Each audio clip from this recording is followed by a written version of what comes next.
ચલાવવાના સ્વાંગમાં મુસાફરોએ પહેરેલા દાગીના ઉતારી લેતી એક મહિલા સહિતની 3 વ્યક્તિઓની ટોળકીને ક્રાઇમ બ્રાન્ચે ઝડપી પાડી હતી। વડોદરા શહેરમાં મુસાફરોના પહેરેલા દાગીનાની ચોરી થતી હોવાની અને ફરિયાદો ઉઠવા પામી છે, ત્યારે ઓટો રિક્ષા ચાલક તરીકે ગઠિયાઓના સ્વાંગમાં ફરતા ક્રાઇમ બ્રાન્ચની ટીમે ટેકનિકલ સોર્સ અને સર્વેલન્સ સ્ટાફથી મુસાફરોના દાગીના ઓટો રિક્ષામાં બેસાડી ઉતારી લઈ ફરાર થઈ જતી એક મહિલા સહિત 3 સાગરીતોની ટોળકીને પાણીગેટ ઠેકાણનાથ વિસ્તારમાંથી ઝડપી પાડવામાં આવી હતી। આ ટોળકી પાસેથી 2 મોબાઈલ, 2 સોનાની ચેન તથા ઓટો રિક્ષા સહિતનો મુદ્દામાલ કબજે કરવામાં આવ્યો હતો। આ ટોળકી વિરુદ્ધ ક્રાઇમ બ્રાન્ચે ગુનો નોંધી કાયદેસરની કાર્યવાહી હાથ ધરી હોવાનું જાણવા મળ્યું છે। વડોદરા શહેર ખાતે ઘરફોડ ચોરીના અગાઉ ગુના નોંધાયેલ, જે બાબતે પીઆઈ જાડેજા, પીઆઈ તુવર અને એમની ટીમના પીએસઆઈ રાઠવા અને પીએસઆઈ સીડી યાદવ એમની ટીમ આ શોધવા માટે સતત કાર્યશીલ હતી। જેની બાબતે એક બાતમી મળેલ કે રણોલી ગામ ખાતે કબીરસિંહ ઉર્ફે છોટા કબીર જોગિંદરસિંહ સિકલીગર તેને પોતાના ઘરમાં ગેરકાયદેસર એક દેશી પિસ્તલ અને કારતૂસ સંતાડી રાખેલ છે।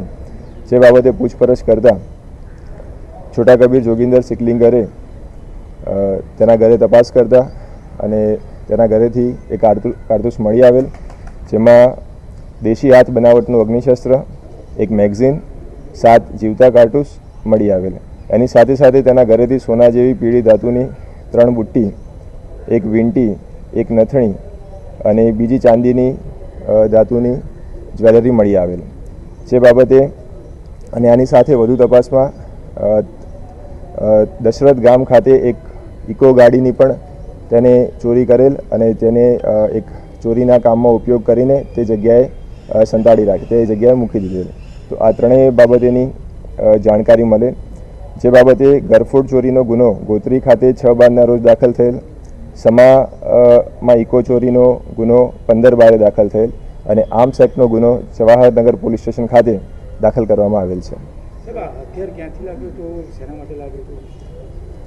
હથિયાર આ લોકો ઉત્તર પ્રદેશથી લાવેલા છે, તેની વધુ તપાસ જારી છે અને આનો ઉપયોગ તે એક મોટા કામને અંજામ આપવાનો છે તે બાબતેની જાણકારી મળેલ છે, જેની વધુ તપાસ જારી છે।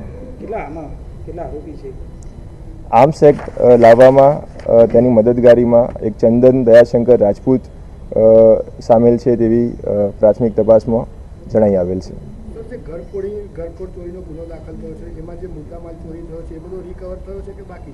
મુદ્દામાલ રિકવર થયેલો છે। શું માનો છો સાહેબ, જે પ્રકારે તમામ જે ઘટનાઓ છે કઈ રીતે જુઓ છો? કારણ કે તમે જે રીતે જણાવી રહ્યું છે કે ગંભીર ગુનામાં મોટો ગુનો અંજામ આપવાનો હતો, શું માનો છો? તે બાબતેની તપાસ જારી છે, તે એનો શું ઉપયોગ કરવાના હતા અને તેની વધુ જાણકારી આપણને તપાસ દરમિયાનથી જણાવી।